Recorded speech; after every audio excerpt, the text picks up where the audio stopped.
Job లేక ఇబ్బంది పడుతున్నారా? అయితే మెడికల్ కోడింగ్ మీకు మంచి ఆప్షన్. వెంటనే కాల్ చేసి కోర్సులో జాయిన్ అవ్వండి. నమస్తే కళ్యాణ్ గారు. నమస్తే జయ గారు. కళ్యాణ్ గారు, రాజేష్ అనే ఒక వ్యక్తి మనకు మెయిల్ చేశారండి. తన పర్సనల్ ఇష్యూకి సంబంధించి మెయిల్ చేశాడు. ఎన్ని మలుపులు అంటే, ఒక జీవితంలో ఇన్ని మలుపులు ఉంటాయా అని ఆలోచించాల్సిన పరిస్థితి. ప్లస్ మనం ఎప్పుడు చాలా వరకు చూస్తూ ఉన్నాం వచ్చే కేసుల్లో రివెంజ్ తీర్చుకోవటం, టైం కోసం వెయిట్ చేయటం, ఆ టైం దొరకగానే నేనేంటో ప్రూవ్ చేయటం అనే అంశం ఎక్కడికెక్కడికో వెళ్ళిపోతుందండి. అంటే సర్దుకుపోయే తత్వం అనేది కొంత తగ్గిపోతుంది అన్ని వైపులా కూడా. కరెక్ట్. దీనికి సంబంధించిన విషయమేనండి. మరి రాజేష్ కాల్ చేసేనా? తప్పకుండా మేడం. అంటే వైఫ్ తో మేడం, అంతే వైఫ్ తో గురించి అతను చెప్తున్నాడు. అవును అవును, మ్యారేజ్ అయింది, ఇప్పుడు ఆవిడ సర్దుకుపోయే ధోరణిలో ఆవిడ కనిపించట్లేదు. దానికి సంబంధించి ముందు కొన్ని ఇష్యూస్ ఉన్నాయి. ఇప్పుడు సందర్భం కాబట్టి తను రివెంజ్ తీర్చుకోవటం.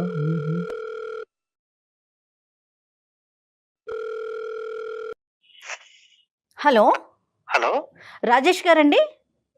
అవును మేడం. నేను జయానండి, అందమైన జీవితం ప్రోగ్రామ్ నుంచి కాల్ చేస్తున్నాను. నమస్తే మేడం. నమస్తే రాజేష్ గారు. నమస్తే అండి. మీ మెయిల్ నేను చూశాను. నాతో పాటు డాక్టర్ కళ్యాణ్ చక్రవర్తి గారు ఉన్నారు. ఒక్కసారి మీరు మెయిల్లో పెట్టిన విషయాన్ని డాక్టర్ గారికి చెప్తే ఆయన సలహాలు సూచనలు మీకు అందిస్తారు. రైటా? ఓకే. రాజేష్ గారు నమస్తే అండి. నమస్తే సార్, కళ్యాణ్ చక్రవర్తి సార్. నమస్తే. ఏంటి చెప్పండి రాజేష్ గారు, ఏంటి సమస్య? సార్, అది నాది ఒక చిన్న మిడిల్ క్లాస్ ఫ్యామిలీ సార్ నాది. Right sir. ఒక నేను, మా వైఫ్, ఒక ఇద్దరు పిల్లలు ఉంటారు. డైలీ మార్నింగ్ 9కి వెళ్ళటం, ఈవినింగ్ 6 రావడం. నాది షేర్ మార్కెట్ సార్ నాది. లాట్ ఆఫ్ ప్రెజర్స్ మీకు అర్థమయ్యే ఉంటుంది సార్. మీకు పెళ్లి చేసుకున్నప్పుడు కొన్ని సంవత్సరాలకు బాగానే జరిగిపోయింది సార్. నాకు ఎవరైతే నేను మ్యారేజ్ చేసుకున్నానో ఆ వ్యక్తి నుంచి నేను ఒక టార్చర్ అనేది అనుభవించాల్సి వస్తుంది సార్. నేను మా ఫాదర్ ఫుల్ గా డ్రింక్ చేస్తారు. మా మదర్ ఏమో మేము చిన్న వయసులోనే 5th క్లాస్ 6th క్లాస్ చదివి టైంలోనే వాళ్ళు విడిపోయారు సార్. మా ఫాదర్ ఎక్కడికి వెళ్ళిపోయారు. మా మదర్ దగ్గరే మేము ఇద్దరు పిల్లలు, మా అక్క, నేను కూడా ఉంటున్నాం సార్. మదర్ చాలా కష్టపడి పెంచారు మేడం. ఒక మా సమతలో మా అక్కకి పెళ్లి చేసాం. నా విషయం దగ్గరకు వచ్చి ఏం జరిగిందంటే, నేను చదువుకునే టైంలో నేను మా దూరపు బంధువులు ఒక అమ్మాయిని నేను ప్రేమించాను సార్. ప్రేమించిన కొన్ని సంవత్సరాలు మాకు కూడా చదువుతో పాటు ప్రేమ కూడా చాలా రోజులు కంటిన్యూ అయింది. నేనైతే ఎవరైతే ప్రేమించానో వాళ్ళ అమ్మాయి పెళ్లికే నేను వెళ్లాల్సి వచ్చింది. ఆ అమ్మాయి ఎలా మిస్ అయిందంటే, వీళ్ళు మిడిల్ క్లాస్ ఫ్యామిలీ, వీళ్ళ ఫ్యామిలీ మదర్ పర్ఫెక్ట్ వేలో లేరు, వీళ్ళ పిల్లలు కూడా ఇలాగ ఈ వేలోనే ఉంటారు. అదొకటి మెయిన్ పాయింట్. రెండో పాయింట్ వచ్చి వీళ్ళకి డబ్బు లేదు. మిస్ అవడం వల్ల నేను ఇదే పట్టుదలగా పట్టుకుని ఎలాగోలాగా నేను దేని వల్ల అయితే నేను ఒక దాన్ని మిస్ చేసుకున్నాను నా జీవితంలో, గానీ ఇది మిస్ అవ్వకూడదని చాలా కష్టపడ్డాను సార్. హైదరాబాద్ వచ్చేసాను. మా సిస్టర్ మ్యారేజ్ అయిన తర్వాత, మ్యారేజ్ అయిపోయిన తర్వాత నేను ఇంకా హైదరాబాద్ వచ్చేసా. ఇక్కడ రెస్టారెంట్ లో పనిచేస్తూ, హోటల్లో పనిచేస్తూ, ఇక్కడ నేనే అక్కడ నేర్చుకున్న దాంతో నేనే హాస్టల్ పెట్టి ఒక లైఫ్ లో కొంచెం నేనైతే సెటిల్ పోసి, మళ్ళా దాని దగ్గర నుంచి కొంచెం అమౌంట్ పోగు చేసి బిజినెస్ పెట్టి, బిజినెస్ ద్వారా నేను సర్వే అవుతున్నాను మేడం. రైట్. అమ్మ ఎక్కడ ఉన్నారు? మీతో పాటే ఉన్నారా? అమ్మ మాతో పాటునే ఉన్నారు. నేను మ్యారేజ్ చేసుకున్నాను, అమ్మ మాతో పాటునే ఉన్నారు మేడం. మీరు మ్యారేజ్ కూడా చేసేసుకున్నారు? మ్యారేజ్ కూడా చేసేసుకున్నాం మేడం. మ్యారేజ్ చేసుకుంటా కూడా కారణం ఉంది. ఏంటండి? ఒక అమ్మాయిని పెళ్లి చేసుకోవాల్సి వచ్చింది సార్, తప్పనిసరి పరిస్థితిలో. అది ఎక్కడ జరిగిందంటే, నేను ఏవైతే మా దూరపు బంధువుల అమ్మాయి పెళ్లికి వెళ్ళానో ఆ పెళ్లిలో ఈ అమ్మాయి మా దూరపు బంధువు, ఈవిడ కూడా నాకు రిలేటివ్స్ లో మరదలవుతుంది. ఆవిడ అందులో మ్యారేజ్ లో నన్ను చూసింది. ఎలాగైనా సరే పలానా రాజేష్ నేను చేసుకుంటానని ఆ అమ్మాయి పట్టుబట్టింది. రైట్. నేనేంటంటే మా ఫ్యామిలీలో నేను మ్యారేజ్ అయితే చేసుకోను, అసలు 100% చేసుకుని నా జీవితం సరిపోతుంది అని నేను ఒక మైండ్ లో ఫిక్స్ అయిపోయాను. ఎందుకని? ఫస్ట్ ఇన్సిడెంట్ కండి? First incident. రైట్. ఓకే. మా లవ్ అయితే ఎక్కడ మిస్ అయింది, మా ఫాదర్ మదర్ అలాగా విడిపోయారు. దాని వల్ల మనసులో పెట్టుకుని నాకు మా పెళ్లి అనే దాని మీద విరక్తి కలిగింది మేడం. లాస్ట్ కి ఏమైందంటే, ఈ అమ్మాయి నన్ను ప్రేమించింది అన్నట్టు నాకు తెలిసింది సార్, మా అక్కల ద్వారా. ఈ అమ్మాయి నా కోసం 7-8 సంవత్సరాల నుంచి వెయిట్ చేస్తుంది సార్. ఒక మనల్ని ప్రేమించే వ్యక్తి మన జీవితంలోకి వస్తే ఎంత అద్భుతంగా ఉంటుందో సినిమాలో చూపించినట్టు మనకు కూడా కొంచెం చాలా బాగుంటది, మన దశ మారిపోతది అని అదొక కాన్సెప్ట్ తో నేను చేసుకున్నాను. చాలా రిచ్, కొంచెం 50 ఎకరాల పొలాలు ఉన్నాయి, నగలు ఉన్నాయి, నట్టు ఉన్నాయి, ఇంకా ఫ్యామిలీ బ్యాక్గ్రౌండ్ కూడా చాలా పెద్దది. రైట్, ఏదేమైతేమి మీరైతే పెళ్లి చేసుకున్నారు ఆ అమ్మాయిని. ఎలాగైతే పెళ్లి చేసుకున్నాం మేడం. ఓకే, నెక్స్ట్ అండి. పెళ్లి చేసుకున్నాం, ఎలాగో కొన్ని రోజులు బాగానే గడిచింది. మేము మా అమ్మని తీసుకొచ్చి హైదరాబాద్ వచ్చేసామండి. హైదరాబాద్ వచ్చిన తర్వాత నేనైతే ఎక్కడ ఉన్నానో అదే హైదరాబాద్ లో మా అమ్మని వేరే ఇంట్లో పెట్టాల్సి వచ్చింది.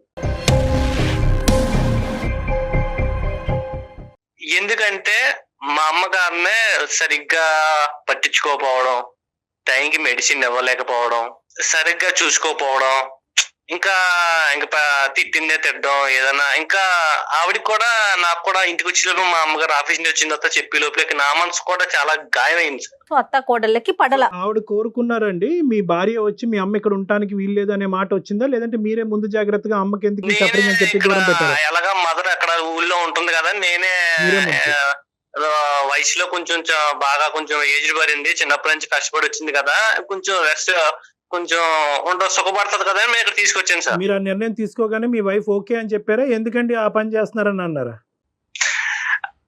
ఓకే అనలేదు సార్.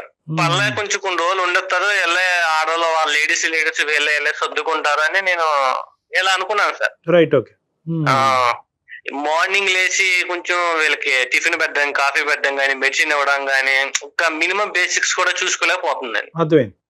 మా మదర్ కేమో కీళ్ళ నొప్పుల వల్ల టైం కి టాబ్లెట్స్ వేసుకోపోతే చాలా ప్రాబ్లం అవుతాయి. అమ్మ ఇష్యూ ఒకటి, ఇంకా అమ్మ ఇష్యూ ఒకటి. ఎక్కువ మెయిన్ ఇష్యూ అంటే మమ్మీ కన్నా సిస్టర్ అండి, మా అక్క. అయ్యో, ఓకే. ఆమెదేం ఇష్యూ అండి? మా బావగారు వేరే దుక్కున ఒక 20,000 కి వేరే దుక్కున జాబ్ చేస్తున్నారు లాంగ్ లో జాబ్ చేస్తుంటే, నువ్వు కూడా ఇక్కడ ఏందో ఉండడం ఎందుకు, నువ్వు వెళ్ళిపో. పెళ్ళైన తర్వాత కూడా అక్క మీతో పాటు మీ ఇంట్లోనే ఉందా? మా ఇంట్లోనే ఉంది మేడం. మా మమ్మీ మా సిస్టర్ ఇద్దరు కలిసి ఉండేవారు. వాళ్ళిద్దరు ఉండేవాళ్ళు, మీరు ఓకే రైట్. ఏం జరిగిందంటే ఈవిడి సూటుపోటు మాట్లాడడం వల్ల ఏదో మాటన్నా కూడా మా సిస్టర్ భరించలేని వ్యక్తి అండి. దాని వల్ల ఒకనొక టైంలో ఆవిడ ఆత్మహత్య చేసి చనిపోయిందండి.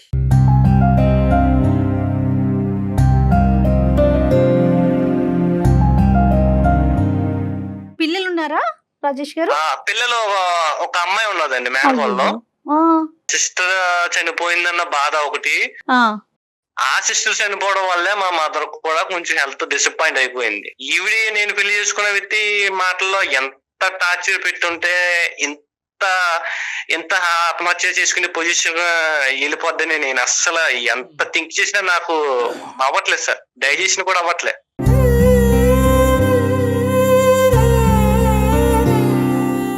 కానీ అది మనం కొరిలేట్ చేసుకోగలమా అనేది ఇక్కడ చూసుకోవాలి. అంటే కేవలం మీ భార్య అన్నటువంటి మాటలకే మీ సిస్టర్ చనిపోయిందా, లేదంటే వేరే కారణాలు? ఓన్లీ మా భార్య అన్న విషయాల వల్లనే ఈమె చనిపోయిందండి. ఆల్రెడీ ప్రీవియస్ గా కాల్ మాట్లాడినప్పుడు ఇలాగా మీ మిస్సెస్ ఇలా ఉందిరా ఇలా ఉందని మా సిస్టర్ నాకు చెప్పి ఆవిడ చెప్పేది మా సిస్టర్ నాకు చెప్పేది.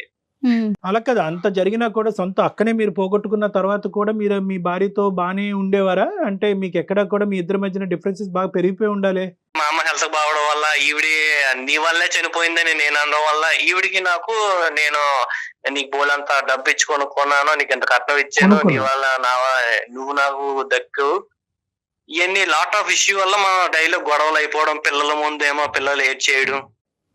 అదేలేండి, మొత్తం మీద ఇప్పుడు ఏంటంటే ఆ అమ్మాయి వెంటబడటం అనేది ఒకే సబ్జెక్ట్ కాకుండా ఆస్తిపర్రాలు అందమైనటువంటి అమ్మాయి 6 సంవత్సరాలు బట్టి వెంటబడుతుంది. ప్లస్ మోస్ట్ ఇంపార్టెంట్ ఏంటంటే మీకు వచ్చిన కట్నం బట్టి కూడా మీరు అట్రాక్ట్ అయ్యారులేండి. ఇక్కడ డబ్బు అనేది ఒక ప్రధాన కట్నం బట్టి కూడా అట్రాక్ట్ అయ్యాను. నా లైఫ్ లో కూడా రేపు పొద్దున్న మనీ పరంగా ఏ ట్రబుల్ రాకుండా, ఆ వ్యక్తి కూడా అంత అందగత్త అమ్మాయి అయితే కాదు, యావరేజ్, బిలో యావరేజ్. సరే, అందం మాట పక్కన పెడితే కనుక డబ్బు ద్వారా కొద్దిగా సెటిల్ అవ్వచ్చు అనే ఉద్దేశం అయితే మీకు ఉంది పెళ్లి చేసుకున్నప్పుడే. అదే ఇప్పుడు అమ్మాయి బ్రహ్మాస్త్రం కింద వాడుతుంది. నన్ను పెళ్లిలో కోరుకున్న కారణం ఏంటంటే నేను హైట్ ఉంటాను, కొంచెం తెల్లగా ఉంటాను, ఇవన్నీ చూసే కోరుకున్నా సార్. నేను ఎలా ఆవిడ ఎలా కోరుకుందో నేను కూడా ఆశ చూసి అలా కోరుకున్నాను సార్. ఆవిడ ఈయన అందం చూస్తే ఈయన ఆవిడ ఆస్తి చూశారు. మొత్తానికి ఇద్దరు కలిపి మీ అమ్మగారిని చూడలేకపోతున్నారు, అది ఇక్కడ బ్యాడ్ మా అమ్మగారు చూడలేకపోతున్నారు. అక్క వాళ్ళ పాప ఎక్కడుంది? అమ్మనో పాప ఉంటున్నారా? అమ్మ వాళ్ళ మా ఇంటి కాడే పక్క స్ట్రీట్ లో హైదరాబాద్ లో ఉండాల్సి వస్తుంది మేడం. రైట్. పాప ఏం చదువుకుంటోంది? Pre KG. వాళ్ళ ఫాదర్ చూసుకుంటారా పాపకి సంబంధించి? వాళ్ళ ఫాదర్ మా సిస్టర్ అయితే ఎప్పుడైతే చనిపోయిందో అప్పటి నుంచి అతను మా బావగారు అనేవారు పట్టించుకోవడం మానేసారు సార్. రైట్. ఒక మేనకోడలు అనేది ఇంకా నాకు కూడా ఒక కూతురి టైప్ ఇంకా చూసుకోవాల్సి వచ్చిన పరిస్థితి వచ్చింది. మీ మదర్ ని దూరం పెట్టిన తర్వాత మీ ఇద్దరు వరకు అయితే మీకు అది బాధాకరమైనా కూడా మీ ఇద్దరు హ్యాపీగా ఉన్నారా? హ్యాపీగా అయితే లేదు సార్, నేను చాలా నరకం అనిపిస్తున్నాను సార్. నేను ఎంతకాలం అయింది అమ్మని దూరం పెట్టి? 1 year అవుతుంది సార్. రోజుకి ఎన్నిసార్లు వెళ్ళొస్తా ఉంటారు అమ్మ దగ్గరికి? అసలు వెళ్తారా? అమ్మ దగ్గరికి వెళ్ళనిస్తుందా నీ భార్య? అమ్మని చూసుకొని ఇస్తుందా? బాగోగులు అమ్మను నేను చూసి వచ్చాను, వాళ్ళకి ఏమైనా కొనిపెట్టాను, ఏమైనా చూసింది అనుకోని పెద్ద ఆ రోజు అంతా నైట్ అంతా ఒక 24 గంటలు కూడా గొడవ అవుతుంది. సో దూరం పెట్టడం వల్ల మీరు సుఖంగా లేరు, ఆవిడ సుఖంగా లేరు. ఆవిడ కూడా సుఖంగా లేదు. రైట్. ఓకే. ఇప్పుడు ఏమంటదండి? ఇంకా ఏంటి ఆవిడ కోరికలు చిట్టా? అసలు మీరేం ఎక్స్పెక్ట్ చేస్తున్నారు? మనకి ఎందుకు మెయిల్ చేశారు? మెయిల్ చేయడం కారణం ఏంటంటే నాకు వీలైతే నాకు డైవర్స్ తీసుకోవాలి, ఇంకా ఈ వ్యక్తి మీద నాకు విరక్తి, అసహ్యం, ఇంకా మొత్తం అన్ని ఇంకా ఏవైతే పదాలు అయితే ఉన్నాయో మొత్తం అన్ని అనిపించింది సార్. అది అసలు వికారం వచ్చింది నన్ను. ఫస్ట్ ఆఫ్ ఆల్ ఏంటంటే వికారం వచ్చింది. ఇంకా నేను నా లైఫ్ లో ఎంత బాగుండేదో పెళ్లి కాకముందు ఈ వ్యక్తి నాకు పెళ్లి అయిన తర్వాత రావడం వల్ల నాకు జీవితం మీద విరక్తి కలిగింది. ఇంకా ఎప్పుడైనా మాట్లాడారా? అమ్మని పాపని మీ మేనకోడల్ని చూసుకోవాల్సిన బాధ్యత మీదే కాబట్టి ఈ విషయం తనకి ఎప్పుడైనా చెప్పారా? చెప్పా మేడం. ఏమంటారు తను? నాకు చూసుకోవాల్సిన అవసరం లేదు, నేను కొనుక్కున్నాను, డబ్బు పెట్టి కొనుక్కున్నాను, నిన్ను చూసుకోవాల్సిన అవసరం నాకేంటి? నిన్నే నేను చూసుకోను, లేకపోతే మీ మదర్ ని మీ మేనకోవాలని చూసుకోవాల్సిన అవసరం నాకేముంది?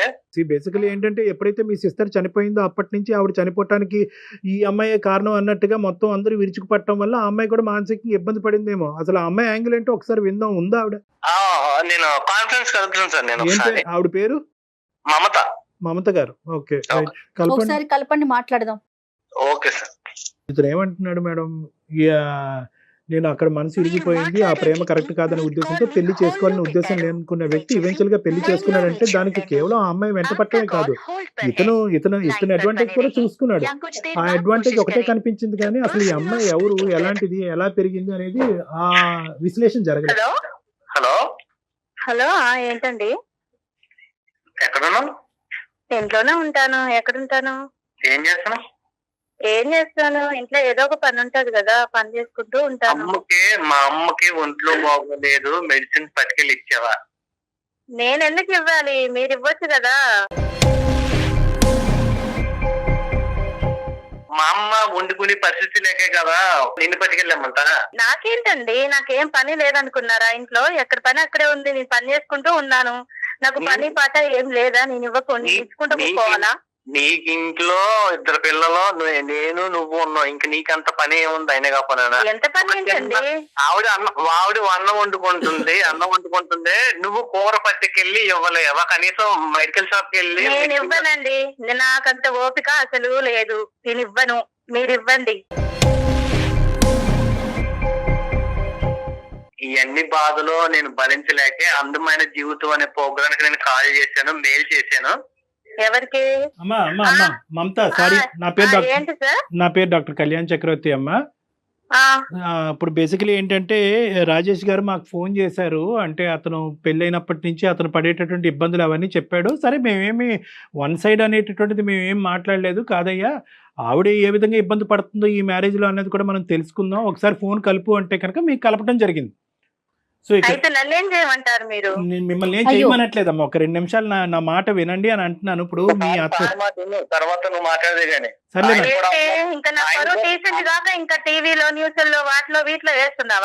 అమ్మ ఇది ఎక్కడ కనిపించే విషయం కాదమ్మా. నాకు ఎలాగా అవకాశం, కనీసం డాక్టర్ గారు కూడా సార్ కూడా అవకాశం ఇవ్వ అని అడుగుతున్నాను. నేను ఏమని చెప్తున్నా అంటే 2 పదాలు మాట్లాడుతున్నాను ఇక్కడ. ఏంటంటే ఆ అబ్బాయి అతని జీవితంలో హ్యాపీగా లేడంట, అక్కను పోగొట్టుకున్నాడు, తల్లిని దూరం చేసుకున్నాడు. అయినా కానీ ఇన్ని జరిగినా కూడా నాకు నా భార్య మధ్యన సఖ్యత లేదు. కేవలం వీళ్ళు గురించే కాదు, మీ ఇద్దరు హ్యాపీగా ఉండలేకపోతున్నాం. బయటపడాలి అనే ఆలోచన ఉన్నా కూడా బయట పడలేనటువంటి పరిస్థితి పరిస్థితి, ఎందుకంటే 2 పిల్లలు ఉన్నారు అనే అంశంతో మా ముందుకు వచ్చాడు. సో మేమేమన్నాము, అవునయ్యా అలా అయిపోయిందా, ఉండు మీ ఆవిడకి ఫోన్ కలుపు, ఆవిడ గట్టిగా బుద్ధి చెప్పాలి అని అనలేమేము. మేమేమన్నాము, ఏదో ఆవిడ వర్జన్ కూడా ఉండుంటుంది అయ్యా, బహుశా ఆవిడ కూడా ఎక్కడో బాధపడి ఉంటుంది, ఒకసారి ఫోన్ కలిపితే కనుక ఆవిడతో మాట్లాడదాం అని చెప్పి మీ మాట వినటం గురించి మీకు ఫోన్ కలపమన్నాం. నేను బుద్ధి చెప్పించుకునేంత ఏం లేదులేండి అక్కడ.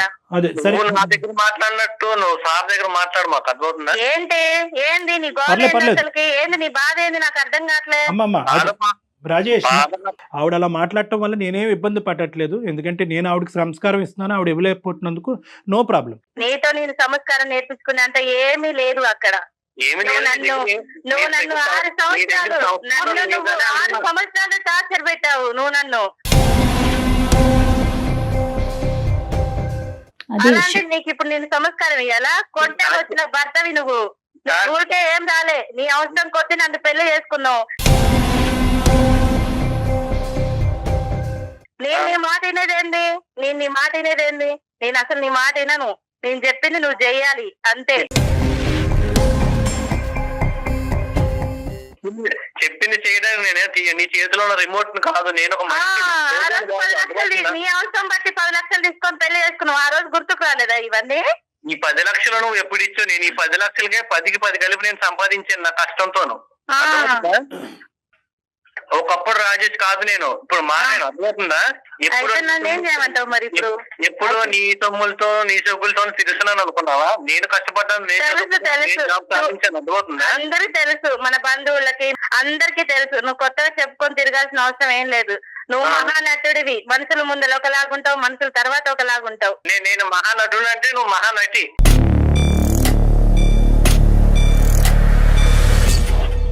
సబ్జెక్ట్ కొద్దాము. మమత అమ్మ, మీరు 6 సంవత్సరాల పాటు అతని చేతుల్లో ఇబ్బంది పడ్డాను అని అన్నారు, ఏంటి అది ఒక్కసారి చెప్పండి అమ్మా. నా బంధువులతోని మా రిలేషన్ అందరితో నేను అడిగిపించాను. నేను చేసుకోనని ముఖాన కొట్టి పడేసేస్తాను. అసలు చేసుకోనని కొట్టి పడేసి ఆ తర్వాత నేను అలానే 6 సంవత్సరాలు నరకం అనుభవించాను సార్. చేసుకోవాలని. నువ్వప్పుడు 6 సంవత్సరాలు నరకం అనిపించేవాడిని, ఇప్పుడు నాకు 6 సంవత్సరాలు నరకం అనిపిస్తున్నావా? నేను నీకేం నరకం చూపించట్లే. నేను మాట్లాడే మాటలు నీకు నొచ్చాక నీకు నరకం అనిపిస్తుందేమో. నీకు ఆ రోజు నా డబ్బు అవసరం ఉండి నన్ను చేసుకున్నావు అంతే. నాతో నువ్వేనాడు ప్రేమగా ఉండలేదు కదా. నాకు డబ్బు అవసరం, నీకు అందం అవసరం కాబట్టి నన్ను చేసుకున్నావు. ఒక పెళ్లి అనే పవిత్రమైన బంధాన్ని ఎవరికి ఇష్టం వచ్చినట్టు మాట్లాడేసుకుంటున్నారు మేడం. ఇలానే చేస్తాడు. మనుషుల ముందర ఒకలాగుంటాడు, మనుషుల తర్వాత ఒకలాగుంటాడు. ఇంత నటించేవాడు నాకు అసలు నచ్చదు మేడం. మనుషులు వెనకాతలు ఎలా ఉంటాడో ఒకసారి చెప్పమ్మా. ఇంతే సార్, అసలు మనిషితో ప్రేమగా ఏనాడు ఉండదు. ఆయనకి ఏదో డబ్బు అవసరం ఉండి నన్ను చేసుకున్నాడే గాని. వాళ్ళ సిస్టర్ చనిపోవటానికి మీరే ప్రేరేపించారంట ఆవిడ అనుకున్నటువంటి. ఆమె చిన్న చిన్న మాటలకి విషయం చేసుకుంటారు సార్. మనం నవ్వుకుంటా వదిన మర్దలు అన్నప్పుడు నవ్వుకుంటే ఒక మాట అంటాం కదా, దానికే విషయం చేస్తుందామా.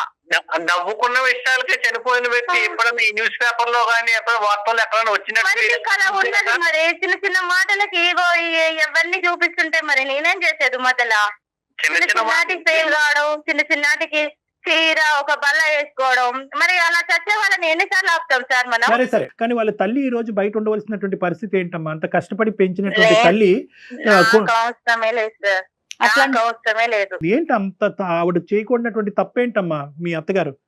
నేను చెయ్యాలి సార్. అసలు వాళ్ళకి నేను ఎందుకు చేయాలి? నాకేం అవసరం, నాకేం పని ఏం లేదా? నాకు ఇంట్లో ఇద్దరు పిల్లలు చాకరీ చేశాను, నా భర్త చాకరీ చేస్తాను. నేను అలానే ఉంటాను. ఏమన్నంటే విడాకులు ఇస్తాను అంటున్నాడు. బాధ్యత రాహిత్యంగా నువ్వు మాట్లాడక అర్థమవుతుందా? నీ తల్లిని చూసుకోవటం అనేది ఎంత బాధ్యత, మీ అత్తగారిని చూసుకోవటం కూడా అంతే బాధ్యత. రేపొద్దున నిన్ను చూసుకునేటటువంటి బాధ్యత నీ పిల్లల చేతిలో ఉంటారు.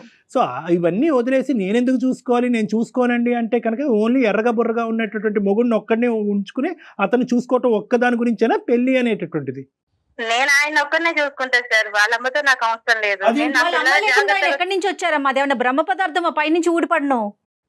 మేడం అంత ప్రేమ ఉన్నాయన మరి అదే 6 సంవత్సరాల ముందుకు నా రిలేషన్ తో అడిగిస్తాను, మరి ఆ రోజు లేదా నా మీద ప్రేమ?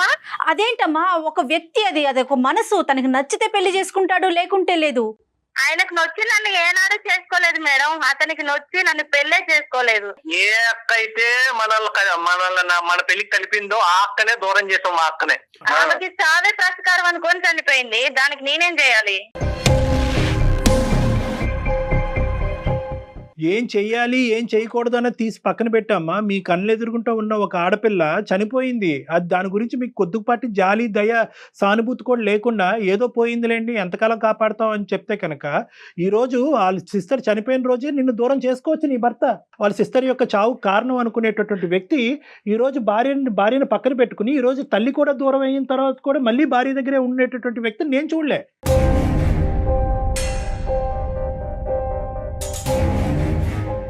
బహుశా ఇతని రిఫ్లెక్సెస్ చాలా స్లోగా ఉన్నాయా, ఇతను ఆలోచించలేకపోతున్నాడా, ఇతనికి దమ్ము ధైర్యం లేదా అనేటటువంటి మాటలు నేను ఉపయోగించవలసి వస్తుంది ఇక్కడ.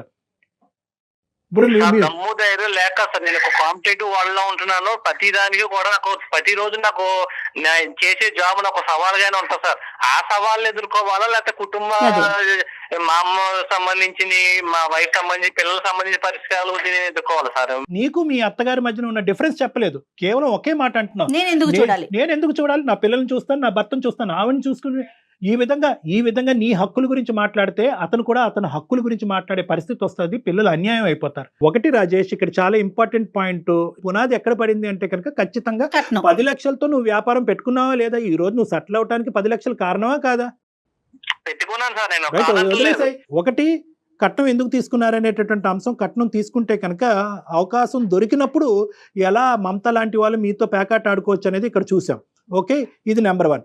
నెంబర్ 2, ఎస్ మీరు తీసుకున్నటువంటి కట్నంతో మీరు బిజినెస్ చేసుకుని అదంతా కూడా మొత్తం A to Z అంతా కూడా కుటుంబాన్ని కాపాడటానికే మీరు చూసుకున్నారనేది రెండో అంశం.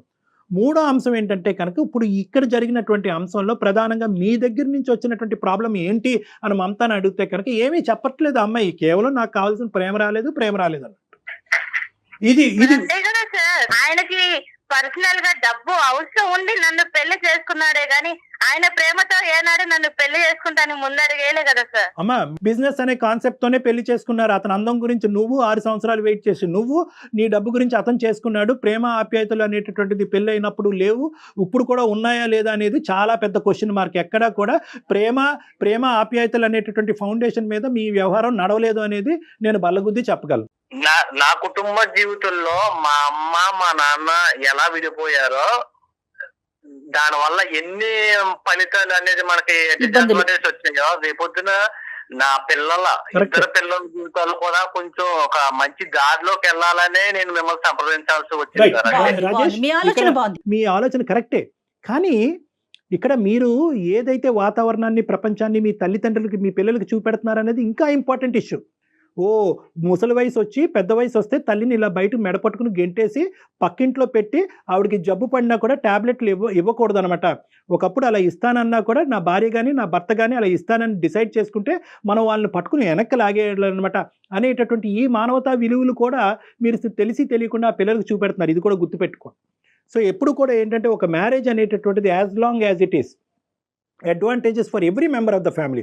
అది మీ భార్యకు ఉపయోగపడాలి, మీకు ఉపయోగపడాలి, మీ పిల్లలకు ఉపయోగపడాలి. అంతేగాని దాన్ని ఏదో విధంగా మా తల్లిదండ్రులకి ఇలా జరిగింది కాబట్టి 100 ఇలా కొట్టుకు సచ్చైనా కూడా ఇద్దరం కలిసే ఉంటాం అనే కాన్సెప్ట్ కరెక్ట్ కాదండి. అది పద్ధతి కూడా కాదు, అది పిల్లలకు కూడా మంచిది కాదు. 200% కరెక్ట్ కళ్యాణ్జీ. దాని ఇంపాక్ట్ పిల్లల మీద ఉంటుంది. ఇప్పుడు ఆ అమ్మాయికి ఎక్కడా కూడా మీ సిస్టర్ చనిపోయింది అనేటటువంటి సానుభూతి కానీ అయ్యో పాపం నేను కాదండి అని చెప్పడం. ఇక్కడ పాయింట్ ఏంటంటే ఏమండి నేను కాదండి, ఆ అమ్మాయి మెంటాలిటీ అలా ఉంది కాబట్టి ఆ అమ్మాయి చచ్చిపోయిందండి, ఆ అమ్మాయి చనిపోయినందుకు మా భర్త కంటే నేనే ఎక్కువ బాధపడ్డాను అనే కాన్సెప్ట్ డిఫరెంట్. అలా కాదు, పోయేటటువంటి వాళ్ళని మేము ఎలా ఆపుతామని చెప్పి మానవతా హృదయం లేనటువంటి విధంగా ఆ అమ్మాయి మాట్లాడుతుంది చూడండి. అది నన్ను చాలా బాగా కలిచివేసిందండి. మమత నువ్వేమన్నా అనుకో అమ్మ. నెంబర్ 1. నెంబర్ 2, ఒక్క 0.5% పాయింట్ కూడా మీ అత్తగారిని దూరం పెట్టడం గురించి నువ్వు ఒక్క మాట చెప్పలేదు. అది అతని హక్కు, అతని తల్లి దగ్గర ఉండవలసిన, తల్లిని దగ్గర పెట్టుకుని కాపాడవలసినటువంటి బాధ్యత అతని హక్కు. రేపొద్దున పిల్లలు ఏమవుతారో మనం పెంచేటటువంటి విధానం ఉంటుందండి, దాన్ని బట్టి చూసుకుందాం అంటే కాదు. ఏదైతే దరిద్రం, ఏదైతే చండాలం మీ పిల్లలు చూడాలో ఆల్రెడీ వాళ్ళు చూసేశారు. సారీ, నా తప్పయింది, మీ అమ్మగారిని వెనక్కి తెచ్చుకుందాము, మీ అమ్మగారిని చూసుకుందాము, నేను మిమ్మల్ని బ్లేమ్ చేయను, మీరు నన్ను బ్లేమ్ చేయొద్దు, గతాన్ని వదిలేసి ముందుకెళ్దాం అనేటటువంటి ఒక్క పశ్చాత్తాపం నీలో వస్తే కనుక సరిపోతుందమ్మా. ఆయనకంత ఓర్పుకుంటే ఆయన చేసుకోవనండి, నేను చేసేంత ఓర్పు నాకు లేదు.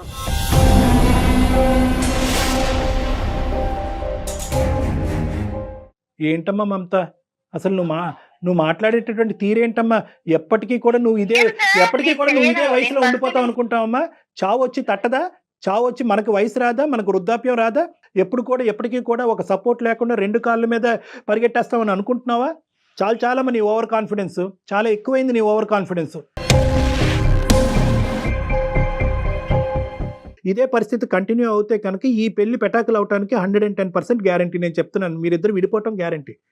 దయచేసి ఆ పరిస్థితి రానివ్వద్దమ్మా. అంత వెయిట్ చేసి అతన్ని తీసుకున్నావు కదమ్మా, లైఫ్ కంటిన్యూ చేయాలి కదా. ఒక్కసారి ఇంట్రోస్పెక్ట్ చేసుకో. ఇక్కడ ఏంటంటే ఇది కాంపిటీషన్ కాదు, ఇది టగ్ ఆఫ్ వార్ కాదు. అటువైపు గట్టిగా లాగుతూ ఇటువైపు గట్టిగా లాగాలనే ఉద్దేశం కాదు. ఇది 2 పార్టీలు కాదు, ఇది ఎలక్షన్స్ కాదు, ఇది పోటీ కాదు, ఇది కుటుంబం. ఒకసారి చెప్పి మళ్ళీ వెనక్కి వెళ్ళు. ఈ అమ్మాయి అందమైన మనసు ఉన్నదని చేసుకున్నాను సార్. నేను అతిలోక సుందరని ఎక్కడ చేసుకోలేదు సార్. అది అయిపోయిందండి, ఇంకా అసలు ఆ విషయాన్ని వదిలేసేయండి. పెళ్లి దగ్గర ఉంటాడండి ప్రతిసారి ఇలానే సౌందర్యం జీవితాంతం ఉంటదండి. ఏమండి మీరు అదే పెద్ద ప్రాబ్లం. మీ ఇద్దరి మధ్యన ఏదైనా ప్రాబ్లం ఉందంటే పెళ్లి అయినటువంటి ఆ 3 ముళ్ళ దగ్గర అయిపోయారు మీ జీవితం. అదే నేను చెప్పట్లేదు. ఆ అమ్మాయి ఏమో కట్నం దగ్గర ఆగిపోయింది, అతనేమో అందం దగ్గర ఆగిపోయారు. అది దాటి ముందుకు వెళ్ళట్లేదు అసలు. ఎక్కడైనా కూడా ఇద్దరిలో 0.5% ఈ కుటుంబాన్ని కాపాడి ఆ పిల్లల్ని కాపాడాలి అనే ఉద్దేశం రావాలి కదండి. మమత, ఒక్కసారి ఆలోచించమ్మా, ఒక్కసారి ఆలోచించు. ఆయనకి ఇబ్బంది, ఆయన మీకు ఫిర్యాదు కదా సార్, ఆయనకి చెప్పుకోండి, నాకు చెప్పమాకండి ఇవన్నీ. ఏదమ్మా నేను చెప్పిన దాంట్లో తప్పే ఉందమ్మా? ఏమైనా బూతు మాట చెప్పానమ్మా? నేనేమన్నా అనుకున్నటువంటి మాట అన్నానమ్మా? తల్లి లాంటి పెద్ద నేను మంచిగానే చేస్తున్నాను, వాళ్ళమ్మ చేసేంత ఓపిక నాకు లేదు. ఆయన మీ దగ్గరకు వచ్చాడు కదా, నాకు బాధ ఉన్నది, నాది ఇది చేయండి సార్, అది చేయండి అని ఆయనకు చెప్పండి. ఇవన్నీ నాకు చెప్పమాకండి.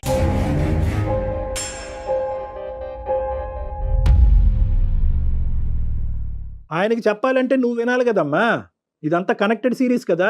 నాకైతే వినే ఓపిక కూడా లేదు సార్. అదే పెద్ద ప్రాబ్లం. చెప్పేది అక్కడ నీకు చెవులో సోల్ చెప్పడానికి రాలేదు. మన జీవితానికి ఒక పరిష్కారం చూపించడానికి. నీ భర్త ఈజ్ ఈక్వల్ టు మీ అత్తగారు, మీ భర్త గారి తల్లి గారు. సో నేను నా భర్త కాదు. ఆవిడని ఎవరిని చూస్తాను? నా పిల్లలు అంటున్నావు కదమ్మా.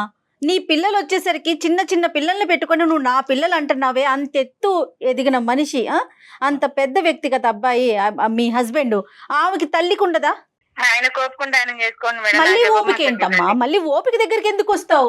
ఒక పని చేద్దాం మమత, ఒక పని చేద్దామా?